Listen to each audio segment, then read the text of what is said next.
Hello, this is CFRU 93.3 FM in Guelph. My name is Koba. I am here at University of Guelph. The University of Guelph, as part of its Disorientation Week, has arranged tabling event. In this tabling event, Guelph Young Communist League also put a table and showcasing their goals, platform, policies and values to the incoming students and the returning students, and of course to the faculties. I am nearby this table and I am talking to Mr. Brenton. He is an active member of Young Communist League. Hello, Mr. Brenton. Hello. How are you doing? Not bad. How do you feel about this weather? Nice? It's nice, absolutely. There's a bit of a wind, you know. So tell me, what are you doing here? So, as you mentioned, we're here for Disorientation Week at the University of Guelph, which is sort of a week when the progressive organizations on campus, or a week early in the semester when the progressive organizations on campus sort of come out and advertise themselves. And I'm here representing the Young Communist League. Oh, is this a university-based organization? Or? No, this is put on mostly by OPIRG here at the university. Tell us something about your party. You belong to the political party, or you just an organization that promote communist values? We are politically tied to the Communist Party of Canada. We support the Communist Party of Canada. Many members of our organization are members of the party. I'm not personally at this point. But we definitely try to work together, and we do support them. Okay, so you are not a member of the political party, but you are a member of this Young Communist League. Okay, and you work together, right? Yes. Collaboratively. Okay, good. What values you are promoting? So I guess the basic values that we're promoting are solidarity and social justice and equality and peace. Those are basically the values that we think should be predominant in society, and we see communism as the means of realizing that. Okay, you are working together with the Communist Party. What are their values? What do they want to bring to the community? We share those values with the Communist Party of Canada. The basic goal of the Communist Party of Canada is to establish a socialist society in Canada. Okay, you said you want to establish socialist society in the community, but you are working towards communism. Yes. Why you say you want to establish socialism? Because socialism and communism are two distinct historical stages. And the initial stage, and this is something that's been realized in history, where the working class has overthrown capitalism and has taken political and economic power and is starting to build a society in its own interest based on its own needs, that we describe as socialism. And then what we believe will eventually develop out of that society over a long period of time is a communist society where there are no longer any classes and there is no longer a state, and the society basically functions out of cooperation and solidarity among its members. It has been commonly accused of capitalist countries that they are providing misleading information to their citizens about communism and socialism so that they can keep their power and bring hatred within the society about communism and socialism. What are the myths that are spread around in the community about communism and socialism? That's a very good question. I think there are sort of a few myths that are kind of the most powerful ones and the most reoccurring ones. One of those is that people in socialist societies do not have political freedom, that communists want to take political freedom away from people and create a society where a tiny group of people, or one individual even, the sort of caricature of the communist dictator, where one individual has all the power in society and people have no political rights and no political freedom. Another, and this is connected to it, is that in socialist or communist societies there's no individuality and everyone has to sort of behave the same way in this very sort of standardized fashion in their everyday life. And probably the third sort of really important myth is that socialism and communism as economic systems don't work, and that if you put those systems in place, your country won't be able to develop, and everyone will live in poverty. So you explained about the myths. What's the reality? The reality in all of those cases is very, very different. And when you look at the historical record of socialist societies that have existed and socialist societies that exist in the world today, it's not hard to see that.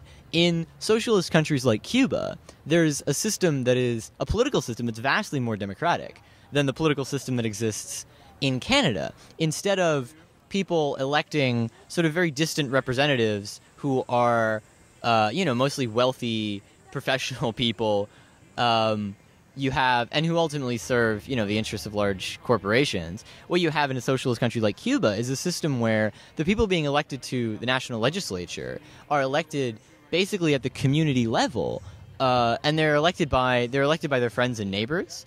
And there are no professional politicians in Cuba. If you get elected to the legislature, you're still doing your job. You're still a farmer or a teacher or a bus driver or whatever. And there are many working people.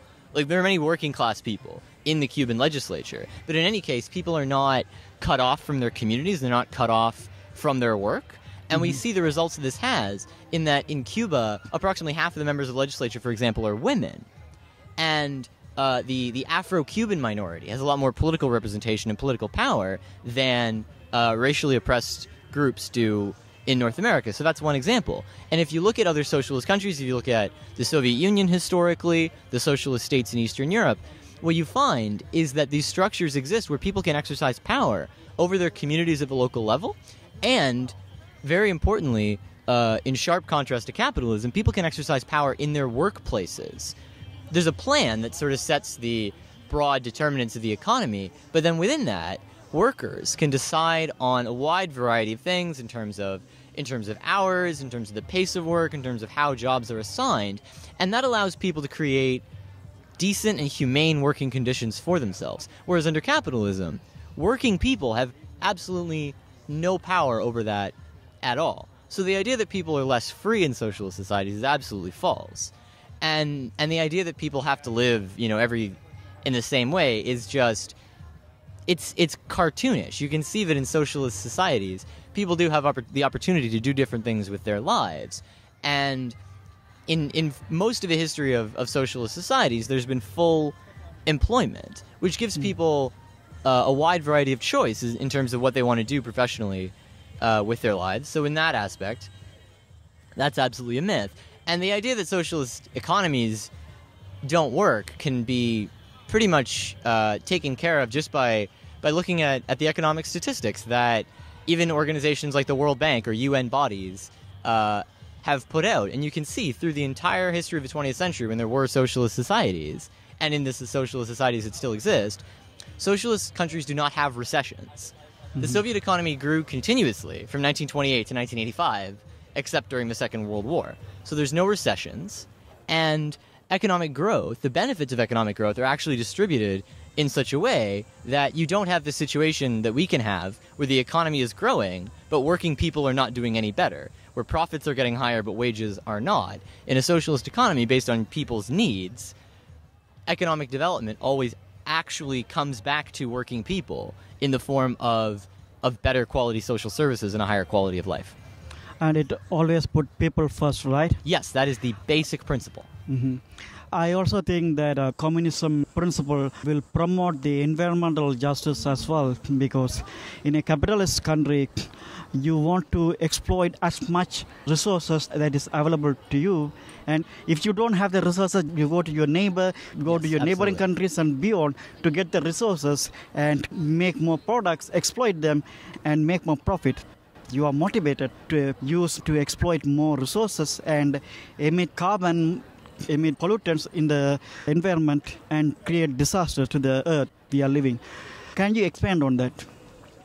Yeah, I mean, that's a really, really good point. And I think the crucial issue there is the crucial difference between capitalism and socialism as economic systems that creates that difference in impacts on the environment is that capitalism is not planned. We talk about the anarchy of production. So you just have, under capitalism, you have individual competing firms trying to guess how much of their products they're going to need to produce and how much of their products they're going to be able to sell profitably. And there's continually an incentive, because they're competing with each other, to produce more and more and more. And we simply don't live on a planet where resources are infinite. And we don't live on a planet where infinite growth is possible in the sense that it happens under capitalism. And you get into the situation where, a great example in Canada, the capitalist fishing industry basically wiped out cod on the east coast of Canada.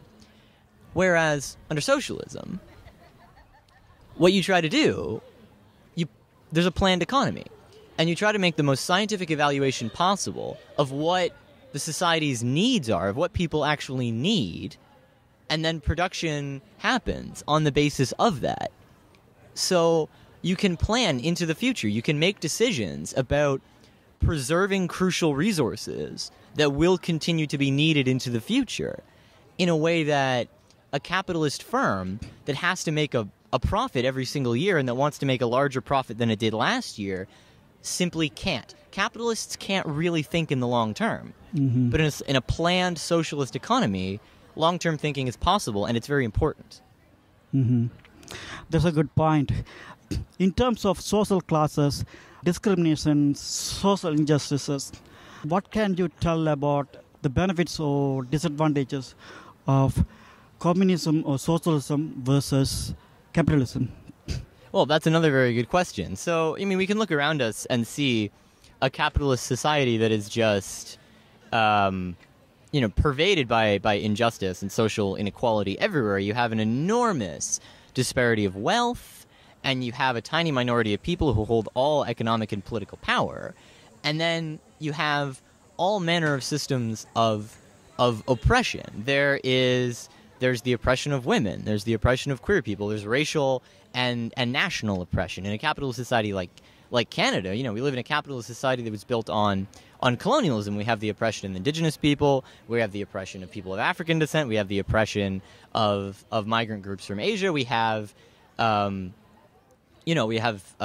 sexual and gender oppression of queer and trans people in this society. And that's the pattern when you look at any capitalist society in the world. It's filled with these inequalities. And in socialist societies, it's not the opposite. Socialist societies have never been perfect in this regard, but the gains that have been made are absolutely amazing. The Russian Empire, first country on earth to have a socialist revolution, was a colonial empire where the Russian nation was the dominant nation, and all the other dozens of nations who lived in the Russian Empire were horribly oppressed. And in the Soviet Union, those groups had the right to self-determination. They had political power where they lived.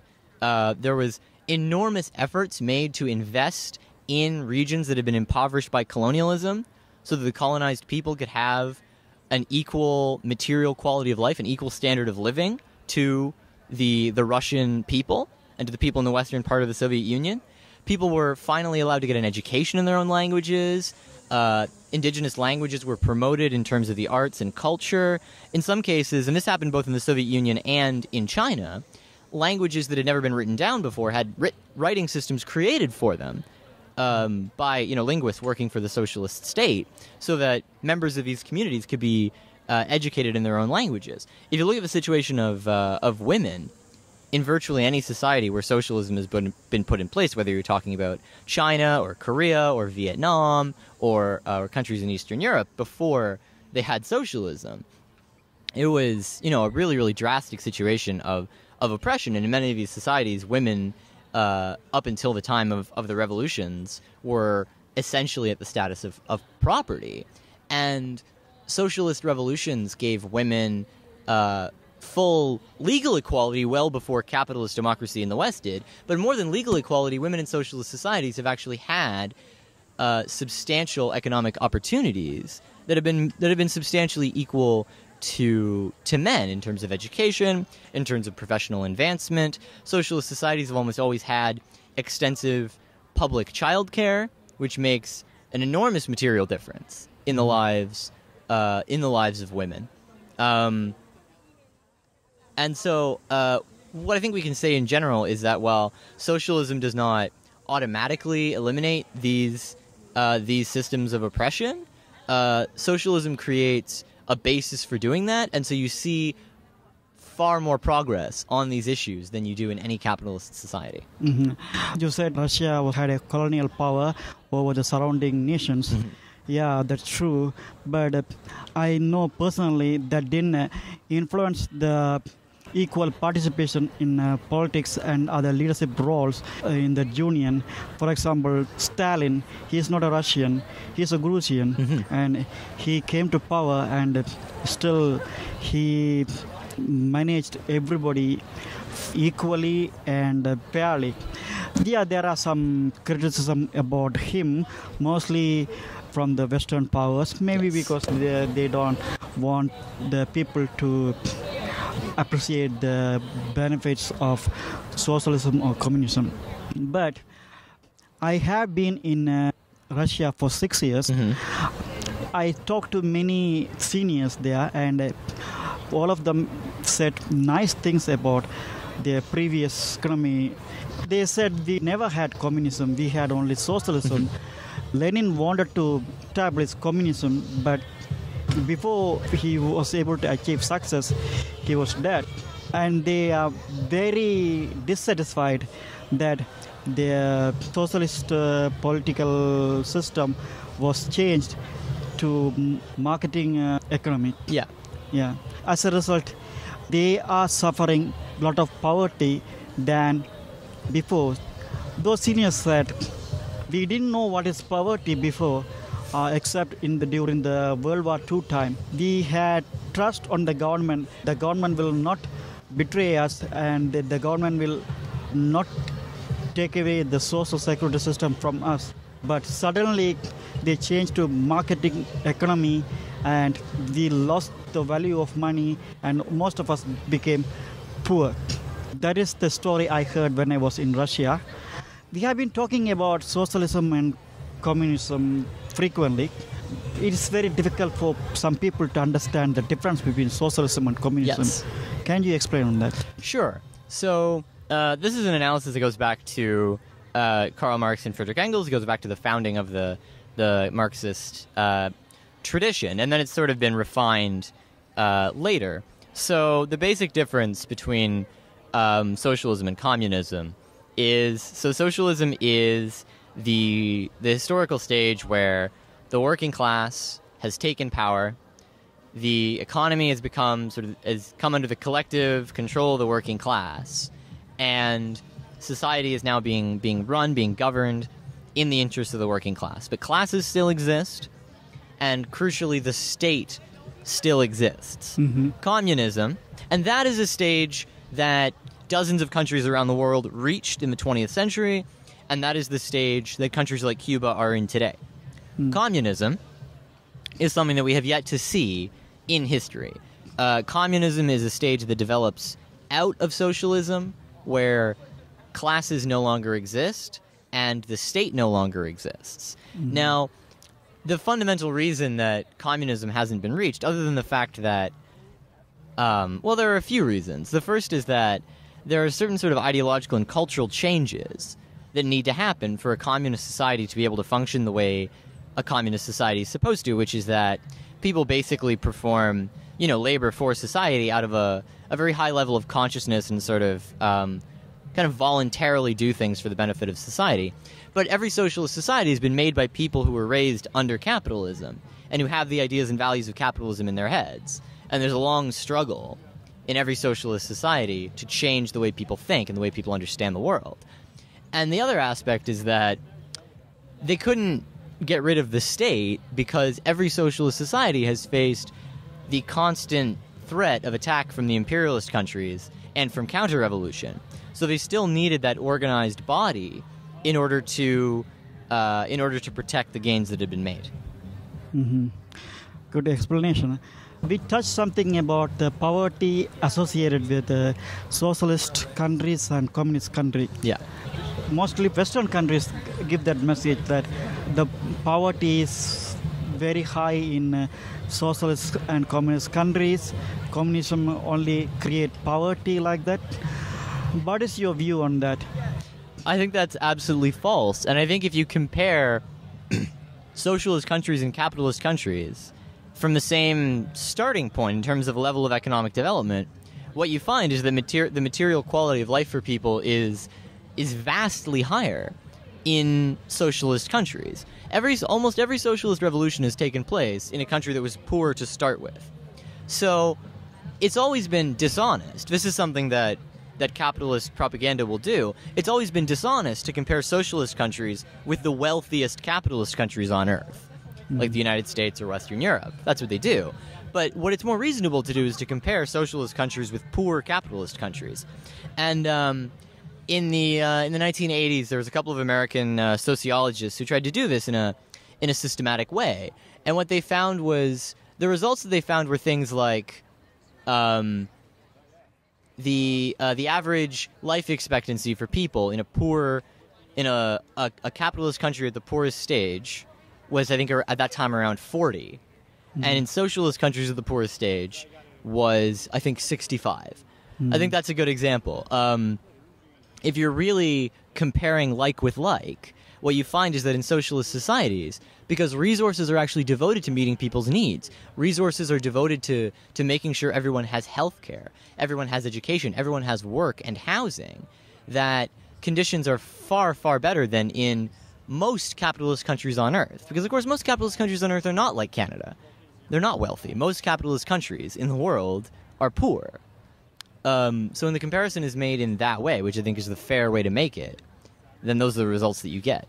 Can you give examples of those poor capitalist countries? Sure. So a good example is Haiti, where almost no one has any kind of formal employment, and millions of people live in slums, and agriculture has been destroyed, and the earthquakes that happen in Haiti are so devastating, not because they're very strong earthquakes, but because the country is too poor to have the infrastructure to build safe buildings and to be able to maintain the physical infrastructure of their society. And then, just a little bit away from Haiti, you have Cuba. You have a socialist society where even the impact of the same natural disaster in Cuba and in Haiti will be different, because Cuba has the infrastructure to be able to keep people safe and to be able to rebuild things.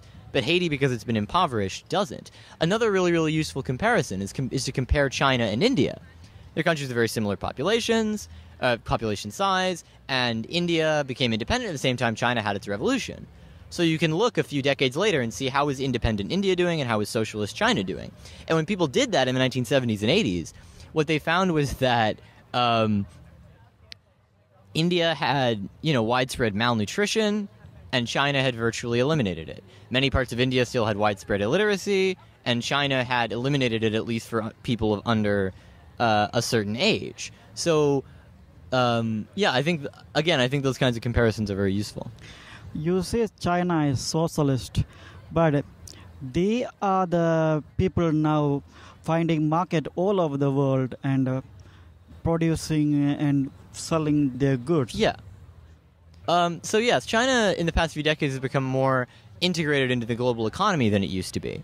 But if you look at the fundamental sort of structure, the fundamental way that the Chinese economy itself works, then you can see that the predominant part of it is still under social ownership, and most investment, 85% of investment in China actually, comes from the state.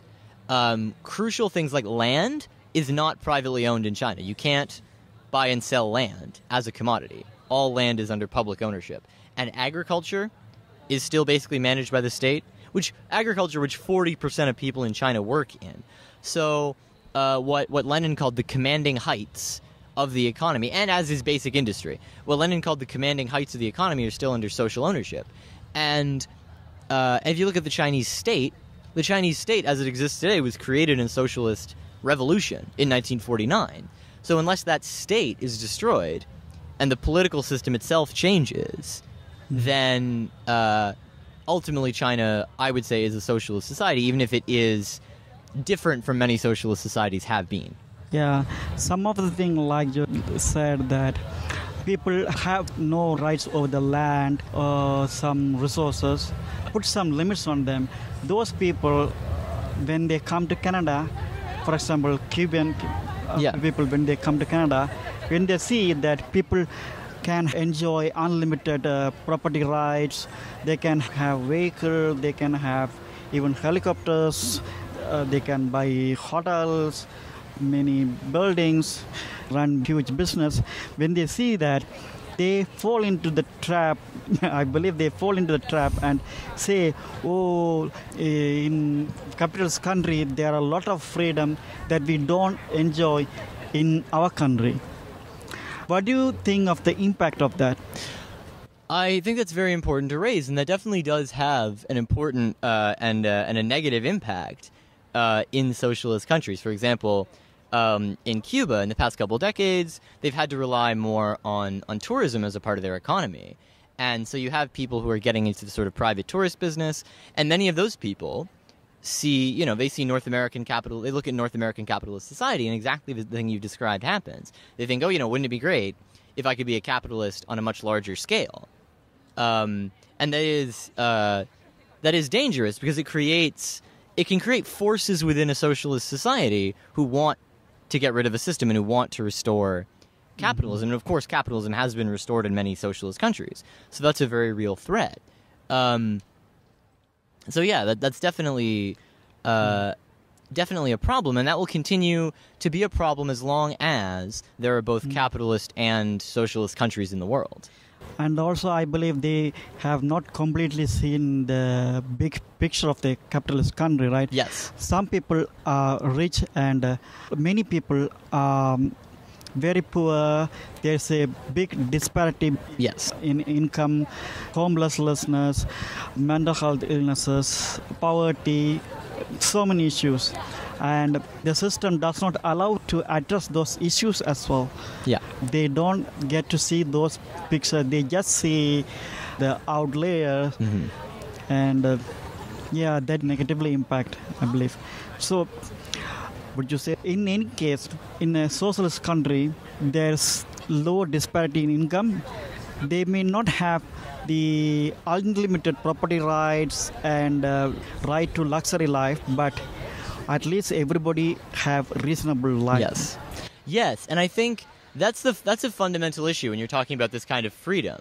I think at the end of the day, there is a choice between a kind of society where you are in theory free to own property and free to own, a large business and exploit other people and free to buy and sell land and free to have, an extravagant, wealthy lifestyle. But in reality, most people will never, ever have that.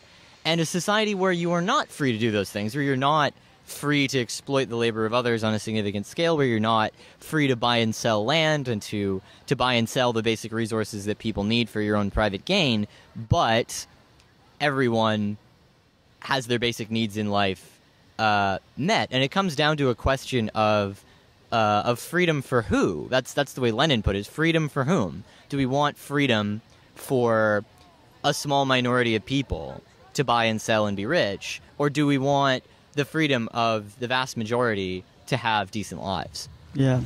Even in Canada, I can see that people are not able to buy even a home for them. No. They have very, freedom, very few people but today. there's no means to achieve that freedom. Many people cannot afford to buy a vehicle so that they can safely travel. Many people buy second-hand vehicle and risk driving on the road. So we have the freedom to buy property and sell property, but we don't have the means to achieve those freedom. Even though there's freedom, it is useless freedom. It only put a few people to enjoy the wealth and many people to sacrifice their goods for these few people. Yes, exactly. And these few people are privileged by their wealth and the power. They don't want to lose that privilege, and they are hammering the other people that this is the right way, we have to go on this way, and the other way, like socialism or communism, is very bad. It leaves you with poverty and you will not have access to food, that kind of things. Like you said, in that kind of political system, you are using the resources well. You acknowledge that resources are scarce and limited, and it has to be wisely used. Acknowledging that only sometimes you may not produce, you don't supply the market over and produce more waste while someone is starving. When you are modestly using the resources, you may have some hardship to achieve some resources, but you are not wasting. But here, Yes. you are producing over the demand. Most of the things are wasted, but people in need are not able to access it. Do you agree with that? Yes, absolutely. That's the basic functioning of capitalist society. You have overproduction, and you have waste, and you have poverty on the other side of that. You have commodities that are being produced that nobody really needs, but they've been convinced that they need because of advertising. You have an enormous amount of labor and energy actually going into advertising itself to convince people that they need things. Mm-hmm. And on the other hand, you have people who lack something that they basically and objectively do need, like housing or healthy food. Is there any risk people trying to go forward with this path, communism or socialism path? Like, Of course, there are risks in that we are engaged in a struggle. We're engaged in a struggle against the forces and the people who hold power today, and they will protect their power. And ultimately, we believe that the working people, the masses of the population, are more powerful if they're organized and if they're united. But anytime you're trying to take wealth and power away from those who have it and who have sort of very powerful means to protect that, political and military means to protect that, there are risks that come along with that struggle, for sure. I mean, if a person think that, oh, we chose a communist party and we will not be able to revert back, if they think that way, how do you address those concerns? Well, that gets to one of the fundamental differences between the Communist Party and other political parties. We could conceivably see like communists participating in a government elected within the current system at some point in the future, but ultimately we do want a qualitative break. We want to change the basic way that the system functions. Mm-hmm. So, yes, after a certain point, there won't be a way to go back, but in our perspective, it's not in the interest of the overwhelming majority of people. If we were able to have a successful socialist revolution and create that new system, it would not be in the interest of the overwhelming majority of people to try to reverse that system and go back to capitalism. Mm-hmm. Some people that are concerned about communism may be reluctant to vote, but they have to understand that even if they select a communist party, the communism is not going to be established within one term. No, of course not. It's a long historical period of struggle. Even if we had a successful socialist revolution, there are generations of change that need to happen. And in many socialist countries, even sort of the socialization of the economy has been a gradual thing. And so, maybe the first stage, land is brought into public ownership and, foreign-owned industry. And then maybe large industry that's owned domestically. And then, in many socialist countries, you can still own a small business. Mm-hmm. In Cuba, for example, many people own small businesses. Okay. So there are changes that need to be made. But those changes can be made in a gradual way and in a way that produces the least possible sort of friction in society. For example, now we have increasing concern about public sectors being privatized. Right. While this is the situation, choosing a communist party may help advocate returning that privatized public businesses to the public. Yes, right? Absolutely. That is one of we think that's an absolutely crucial issue, the privatization and undermining of public services. And we would want not just to restore what has been privatized, but in the case of education or healthcare, we want to expand what is publicly covered.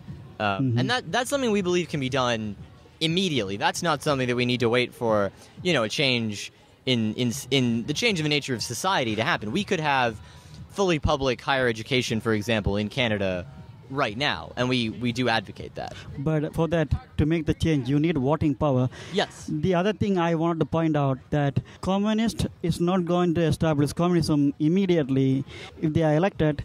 First thing, they have to go towards socialism, and then they have to move forward communism. So people always have an opportunity to oppose their view or promote their view. They are not risking by choosing communism as they think. No, I wouldn't say so. And also, all the parties are now taking capitalist positions. In that case, we also have to include a communist view, isn't that?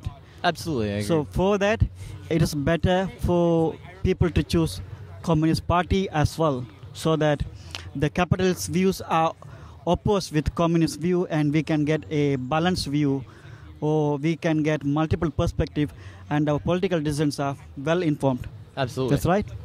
Okay, thanks for the interview. Thanks for doing this. It is very informative, and it will help people understand who put the people first and who hold the values that are helpful to strengthen their well-being. Yep. Thank you.